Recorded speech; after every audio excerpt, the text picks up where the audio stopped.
Good morning and welcome to Tackett's House of Horsepower. It's me, Steve Tackett, and this week I want to keep going on that little Swap Meet 350. I got some rings.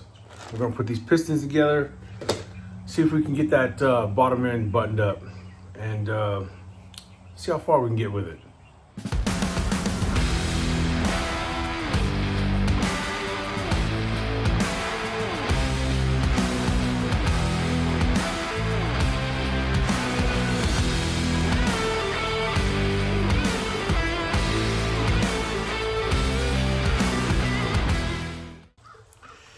So today is pretty much all I got because yesterday we took the little Okie station wagon and we drove it about an hour or so south of us to a little town called Ardmore.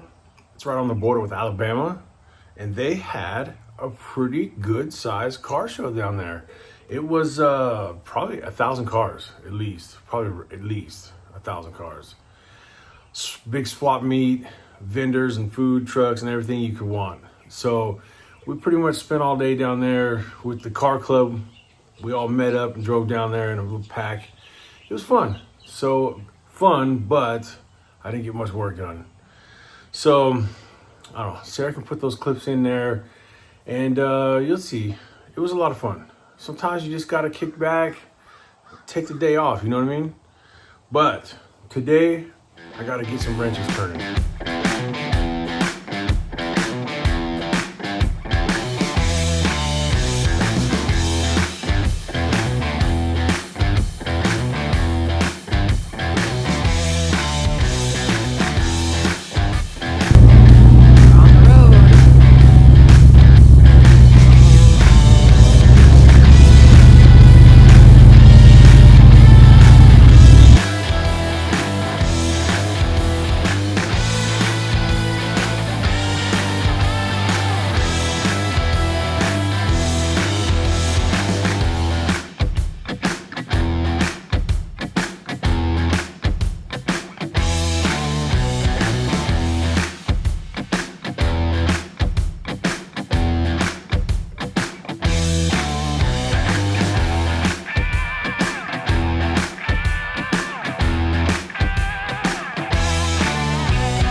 Okay, so last week I didn't show it, but I started cleaning some pistons and some of the rings are rusted up and I couldn't get them out. So I'm having to kind of pry them loose, and one of them broke. I broke one and stabbed myself right in the knuckle, like right there. And it did not, I didn't like it. I got mad. So I said, that's enough for me this week. That's why that video got cut kind of short. But we got to finish cleaning those, get the rest of these rusty rings out. Then we're going to pop in a new set and check our gaps and then put them on the pistons, drop the pistons in the block. Other updates, the turbo build, still haven't heard from the machine shop. You know how that goes. Oh, down and dirty. I'm waiting on a transmission. As soon as I get a transmission, I got this monstrous thing. I want to put the transmission in with a big giant cooler on the front. So I'm going to add a cooler. Also, I got a hold of a guy on Marketplace and he has a rear seat for down and dirty. So I need to go up there and get that from him sometime today. So I don't have a whole lot of time, but I'll take you guys with me. Don't worry. I'll show you.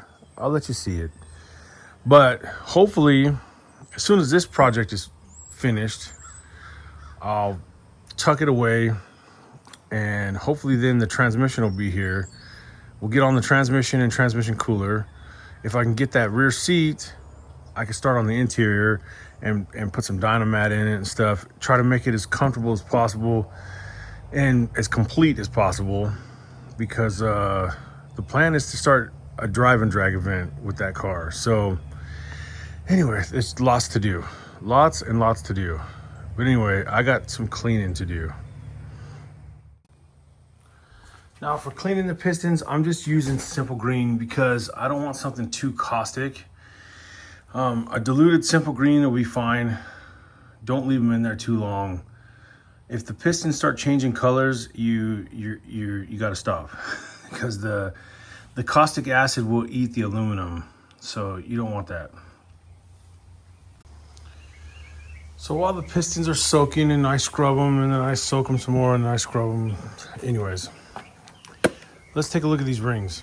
Usually when you buy a set of rings, it's going to come in a box or in bags, whatever. And they're going to be labeled top, middle, bottom, whatever. And that is the location that they have to go in. So open this up, pick one of these out. Let's see. Like this says second groove. That means it goes in the second from the top. Pretty basic. Third from the top. That's going to be your oil ring. And top.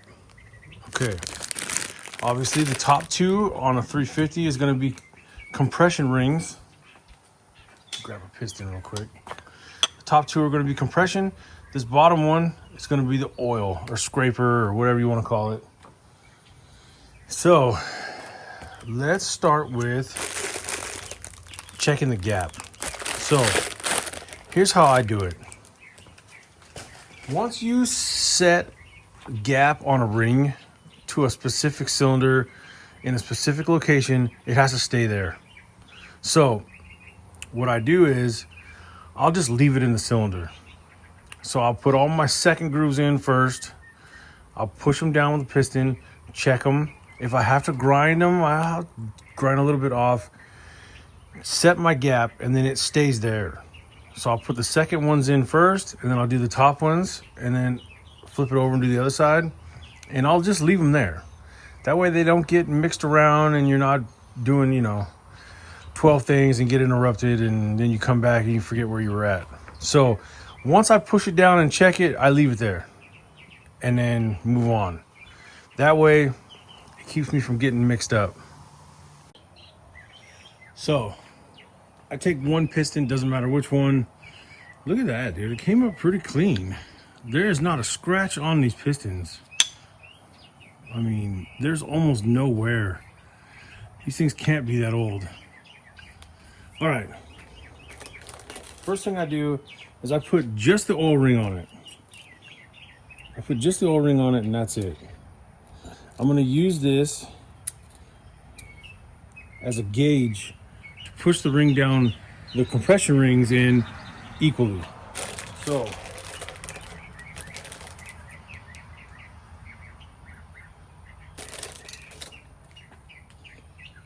take this guy. Where'd he go? You don't want none of the gaps to line up. It's not critical on the oil ring, but you just don't want to make sure. You don't want none of the gaps to line up.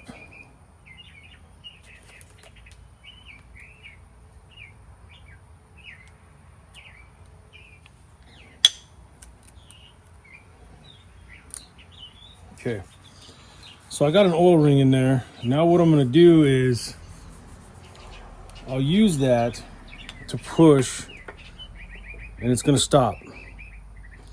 That way the ring that I'm checking will be perfectly straight and it'll be down.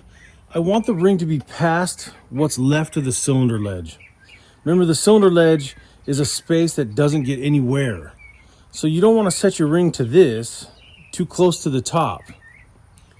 That's going to give you a really tight, ring. I want to be down where I know that there's some wear. Even if it's 1,000 or 2,000, it's not much, but I want to get past the cylinder ledge. So I'm going to push it down that far, right? Push it down that far. And then I'm going to get my feeler gauge and I'm going to check it. Watch, I'll show you. Okay, I'm going to start with the second groove. Pull one out and take a look at it. Usually there'll be a dot or something to indicate top. That means this has to go in the cylinder this way. This is the top. So take it, just stick it in here, right? Stick it like that. Then use your piston to push it down and make it straight.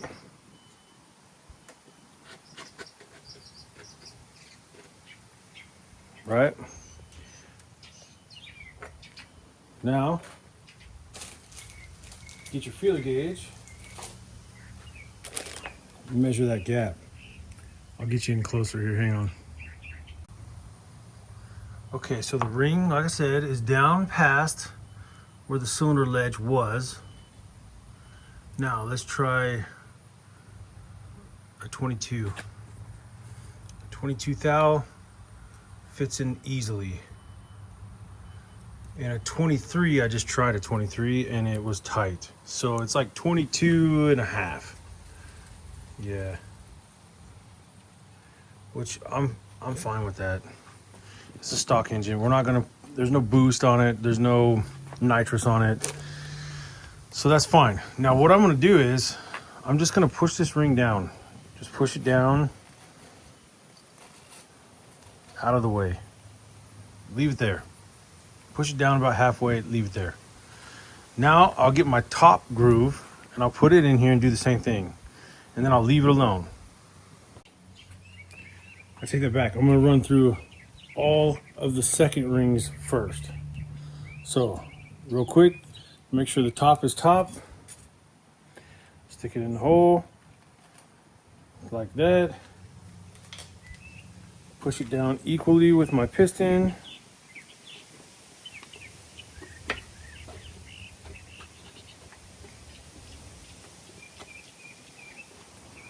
Pull it out. Check my gap.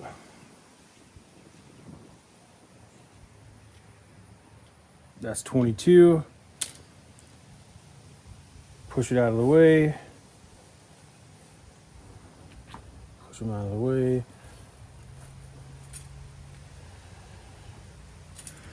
Let's go ahead and flip the engine over and do the other side.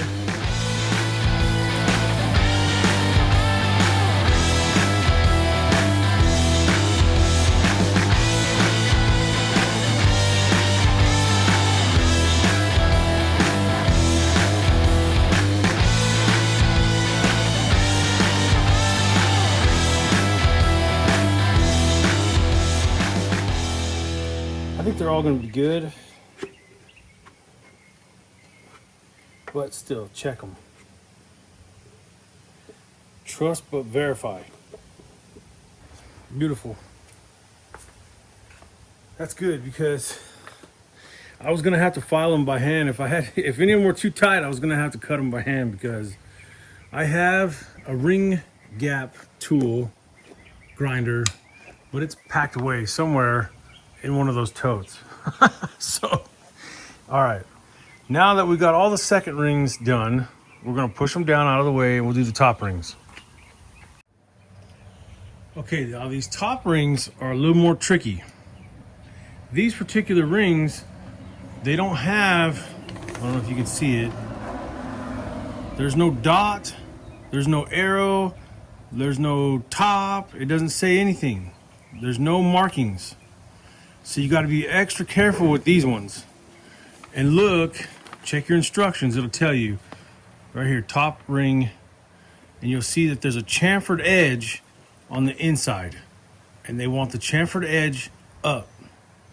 So you gotta look real close. Me, I'm losing my vision, so that's why I wear glasses. But you can look on the inside, it has a chamfered edge. I'm sure the camera's not gonna pick that up, but there's a chamfered edge. They want that facing up. This is why it's real important to double check, pay attention, and take your time and go slow. Same thing as before. Get them in and push them down. I'm looking for that chamfered edge.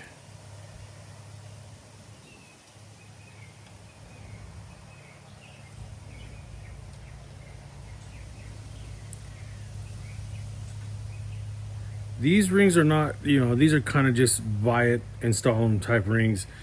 If you were getting like file fit rings, you would be grinding on every single one of these. Sometimes it'll take you all day. Luckily, these are just cheap old cast rings.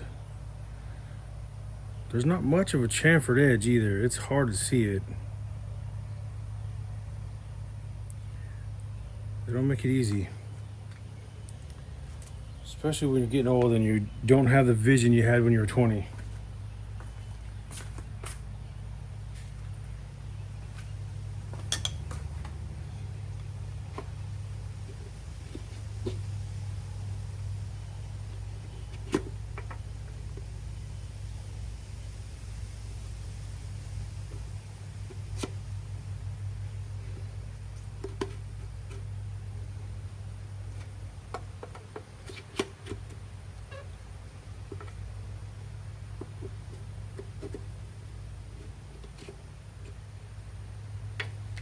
Okay.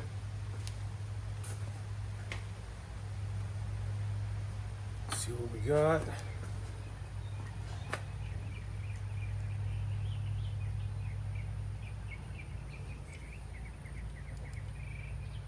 It's a little bit looser. 23 maybe?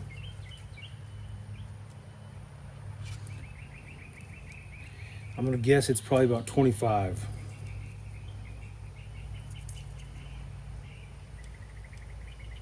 Yeah.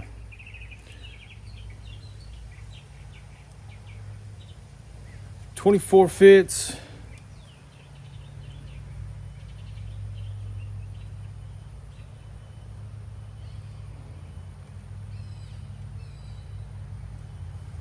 Yeah. It's fine. It'll make power. Okay, all the rings are checked. All the compression rings are checked. Now, like I said, if this was a file fit situation, or if we were gonna build this engine for nitrous or boost or whatever, we would set those gaps probably a little bit wider. Right now they're at 24 and 22. The top is 24, the bottom is 22. The reason why that matters is expansion. When the ring gets hot, if that little gap touches, it's going to break the ring, it's going to break the piston, it's going to gouge the cylinder wall, it's going to cause you to have a bad day. So now I just leave it like that, leave it alone. I know that the top ring is checked, I know the second ring is checked, I know the gaps are checked, I know that they're in the right orientation, top, which one is top, which one is bottom. So I just leave it like that. I just leave them all like that, all 8 cylinders. Now, when I do the pistons, I'll throw the oil ring on, and I'll pull the rings out one by one, stick them on the piston in order, drop them in each cylinder. This way, nothing gets lost, nothing gets missed. I don't accidentally take one out of a different cylinder or something like that. I know that everything is in the right orientation and in the right location. Okay, I got one bank ready to install. We're going to do the odds first. 1, 3, 5, 7. This is the odds. I like to set the engine up at an angle so that the bank that I'm working on is parallel to the ground, if that makes sense. Because I see people put pistons and rods in from the side, and I'm like, why do you do that? Like, the connecting rod is going to lay down and it's going to run itself along the inside of the cylinder wall. I don't want to do that. I want the connecting rod to hang straight down and go straight down the hole. So I put the engine at this angle like this. Then I rotate the crankshaft to where the journal, I'm going to do number 1 first. So I want the number 1 journal at bottom dead center, all the way at the bottom. Okay. So I want to be in this position. And I'll go in order, 1, 3, 5, 7. So a couple things you want to look at whenever you're assembling a bottom end. First thing I do is I look at the piston. The piston is usually going to have a dot or a mark or arrow or something to indicate which way is front.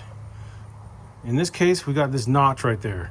That tells me that that piston goes forward. The notches always point forward. So this piston needs to sit just like that. Now, the connecting rod. There is a front and a back to the connecting rod as well. You'll see this, we call it a tang. There's a tang right there. The tangs should always point out on the crankshaft. So what that means is, hold on, let me set this down. If you look at a journal on a crankshaft, okay, it's got beveled edges. The radius on the end, right here, the bearing is offset slightly in the connecting rod. There's a big chamfer. See that chamfer right there?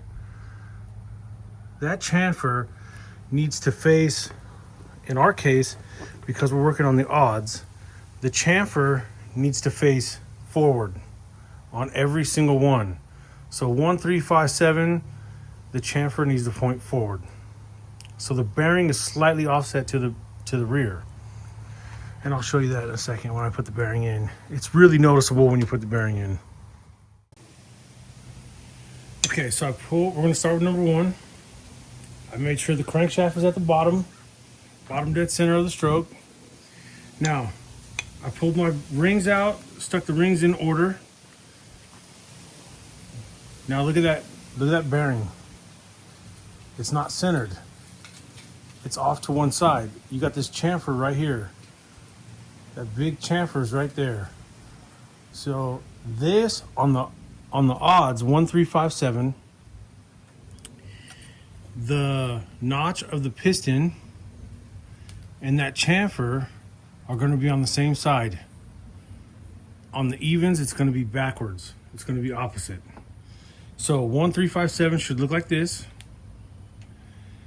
Now, the rings, there's all kinds of ways you can clock the rings all you want. Everybody does a little different. I try to put them in, I try to split them by thirds. One there, and there. Well, the one thing is I don't want it to line up with the skirts. It doesn't really matter where you put the rings. You can clock them here, whatever. Just don't line them up with the skirts. That's the main thing. I know that they move slightly when the engine's running. They're not going to stay where you put them anyways. But I try to make sure I clock away from each other. I don't want the gaps to line up, and I don't want the gaps to be on a skirt. That's where the most wear is going to happen anyways. That's where the piston is most likely going to wear the cylinder walls, especially on the thrust side of the piston. So I don't want rings to line up with that skirt. So I get them away from it as much as I can. If it moves later on, nothing I can do about that. But that's how I set them. I don't line them up with the thrust side, and I get them away from each other as much as possible. That's the only trick that I seem to use. But I'm sure everyone does it a little different. So once the bearing's in, I like to use these. They used to give you these whenever you buy a set of bearings. They'd give you a set of these. They don't really do it anymore, but I've got a couple sets in my toolbox, and I keep them just for this. Put them on the bolts like this.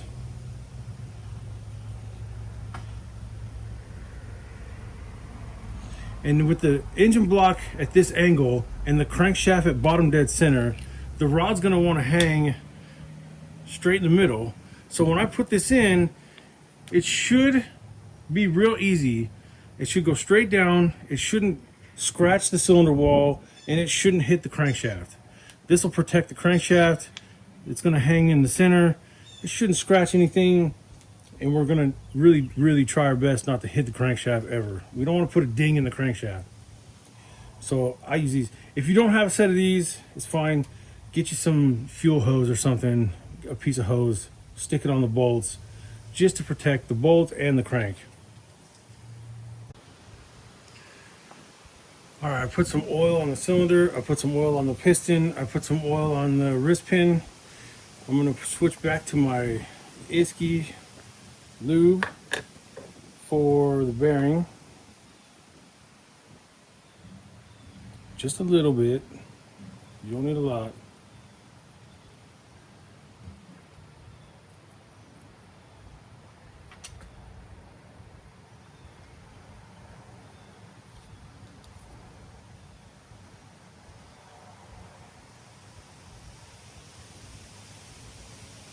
Okay. Make sure the piston's facing forward, dot towards the front. Set it in here real quick. Double check my rings.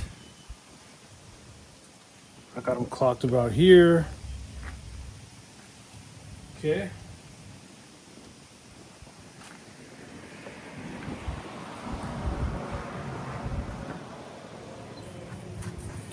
Now let me find my ring compressor, wherever I set it down at.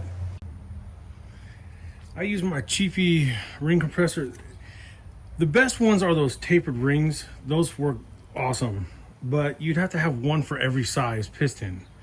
And I'm poor, so I don't have that. So I just use this. Make sure the side with the lumps is facing down. This is a 60/350. So, I mean, how often am I building a 60/350? Like, if I bought those rings every size, like, I would almost never use it. Whereas this one, you could use it on anything.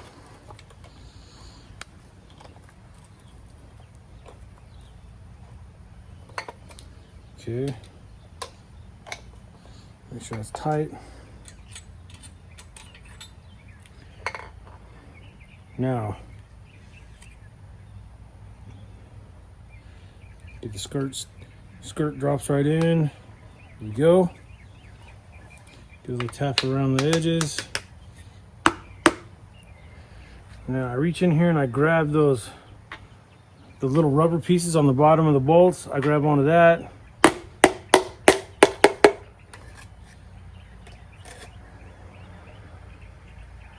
Make sure it's going down straight onto the crank.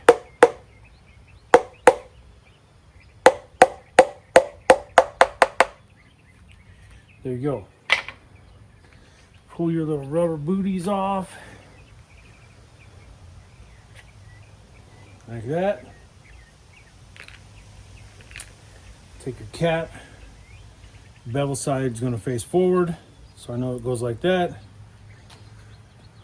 Stick it on here and stick on my nuts.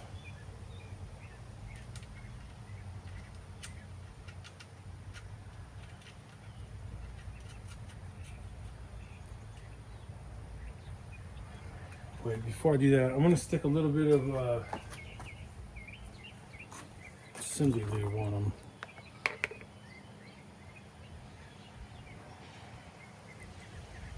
And the thread too.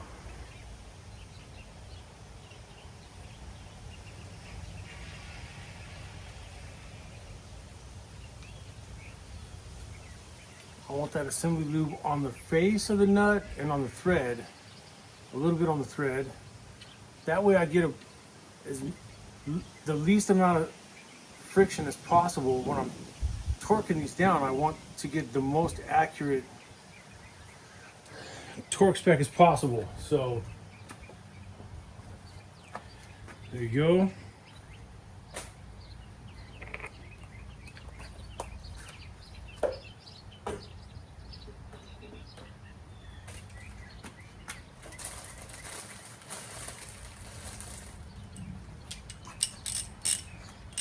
Run this down.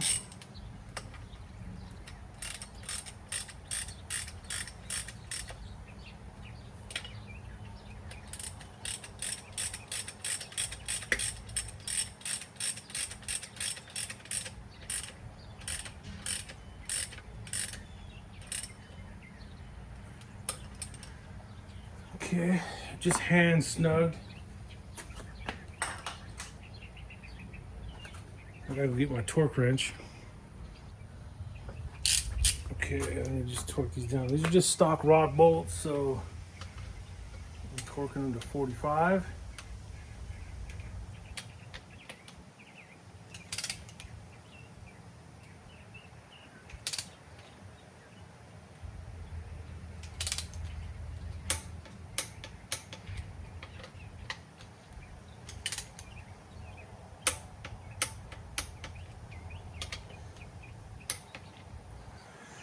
Okay, 1 down, 7 to go. All right, I'm gonna get ready to do number 3. First thing, I'm going to rotate the engine. The camera's in the way. I'm gonna rotate the engine so that that journal is on the bottom dead position.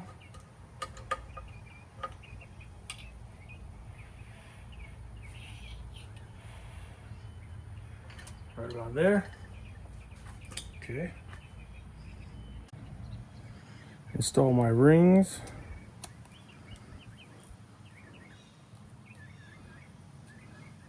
I pull back just enough not to break it, but just so I can put them on without scratching the piston.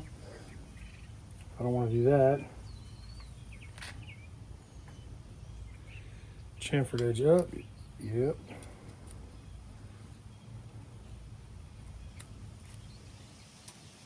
Okay. Notch towards the front.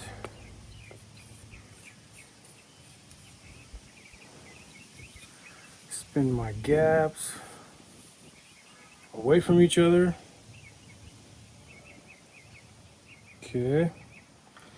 That looks good. Let me get a bearing. All right, here we go again.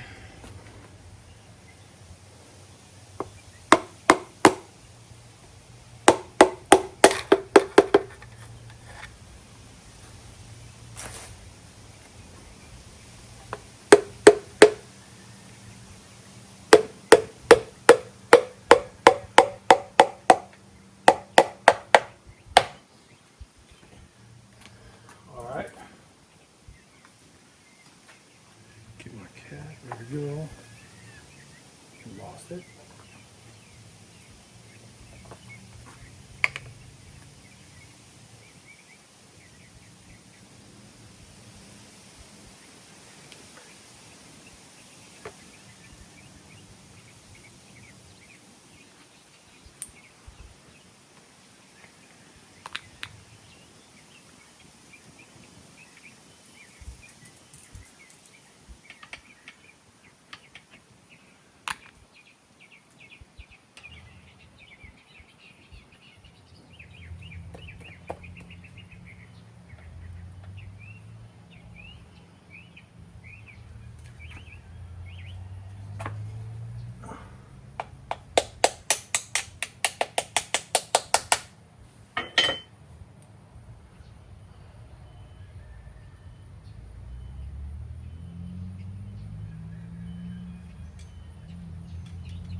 Torque it down. All right, I'm ready to put number 5 in, I think.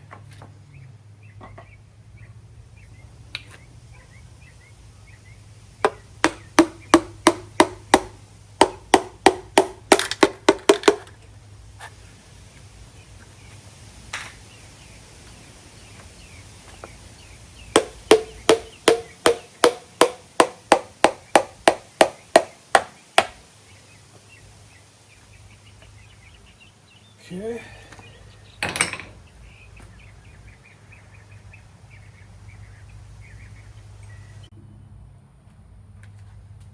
All right, here goes number 7.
Torque it down.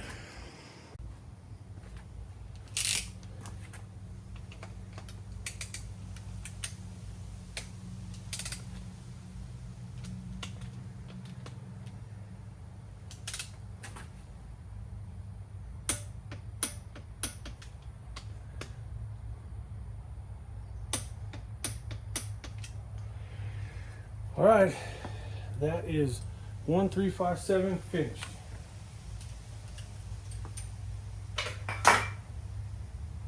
I need to rotate it over, clean the other pistons, but I think I'm gonna take a break right now.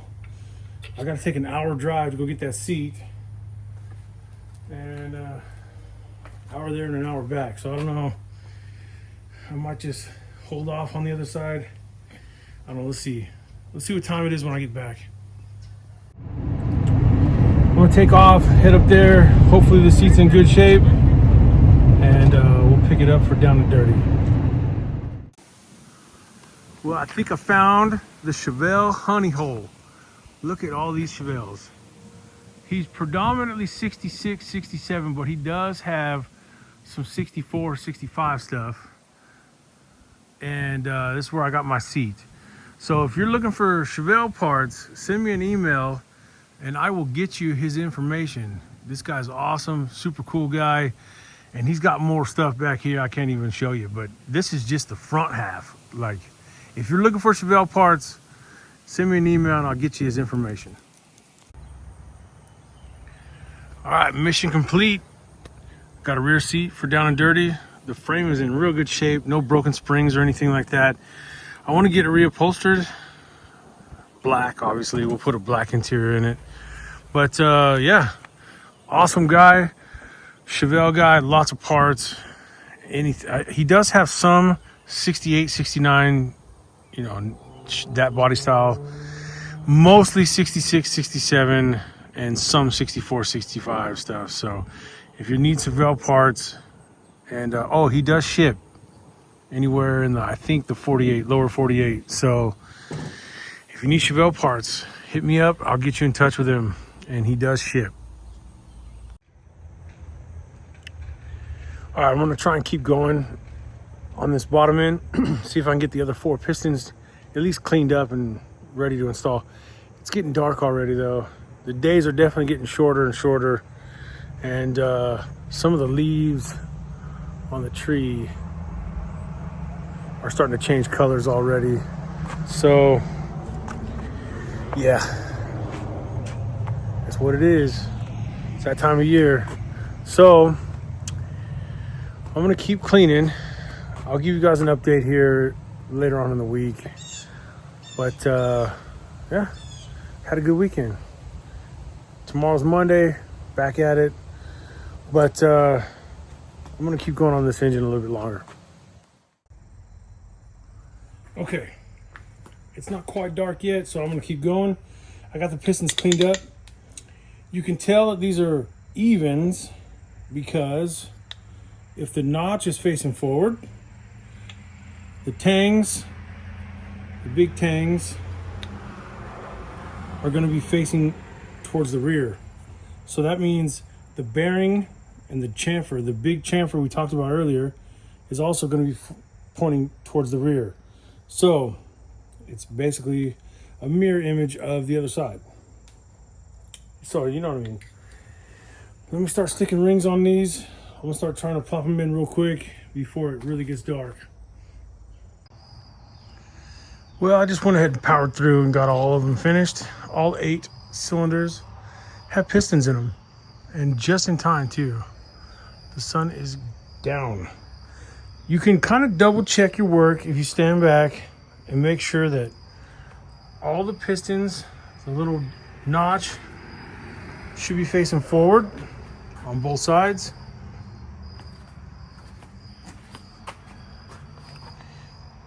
And I'll show you underneath. Let me flip it over. And then on the bottom, look at all the connecting rods, and all of the tangs should face away from each other. They're tang out, tang out. So the tang should face the crankshaft. not the other rod. If you ever have a tang facing the rod, you got a problem. Something's wrong. But in this case, everything's good. The rods are correct, the pistons are correct, everything is torqued. Also, when you rotate the engine, it should be nice and smooth. I should be able to smoothly turn the engine. If there's any tight spots or binding or anything like that, you got a problem. Okay, let me start cleaning up. All right, well, there you go. We have completed the Swap Meet 350 bottom end. Next week, we'll do the top end, and then that engine's ready to go. We've been talking a lot lately, the wife and I, about what we're gonna do with this little Nova. I think we might have somebody here local that can do a paint job for us. So maybe we drop it off, get it painted, get this engine and tranny into it, and then we'll get this one sold, hopefully. In the meantime, we're collecting parts for other projects. We're gonna get started on Down and Dirty. I wanna get that car at least ready to go for the next available drive and drag event. So if you've ever ridden in that car, you know it is really loud and obnoxious inside the car. It really feels like you're driving in a tin can. So, and my buddy Jay will tell you that the floorboards get kind of warm because the headers and exhaust are right there. So we want to put some Dynamat in there, seal up the firewall nice and tight, put a carpet kit in it, put a back seat in it, put door panels in it, put a headliner in it, and basically it's got a complete interior. So that should quiet it down pretty good. Maybe put some rubber seals in the trunk and stuff. That'll quiet it down some more. Then it'll be a lot more comfortable to drive. I won't have the heat from the headers coming through the floorboard and the noise and the vibrations coming in. So we'd like to get that finished on Down and Dirty. The transmission is on its way. As soon as that guy calls me and tells me it's done, we're gonna put a new transmission in it with a shift kit and all that stuff. I got a big giant cooler. We're gonna put an external cooler on the tranny because I gotta drive that thing, 1,200, 1,400 miles towing a trailer. So we wanna make sure the transmission stays nice and cool. So we're gonna do all those things to Down and Dirty. Probably when this little engine's finished, maybe we'll get started on all that. So please stay tuned. Hit subscribe, hit that bell so you know when to get notifications and all that on there. So you can follow along. You could also email us. We'll put all the information in the description, and sometimes Sarah puts it down here.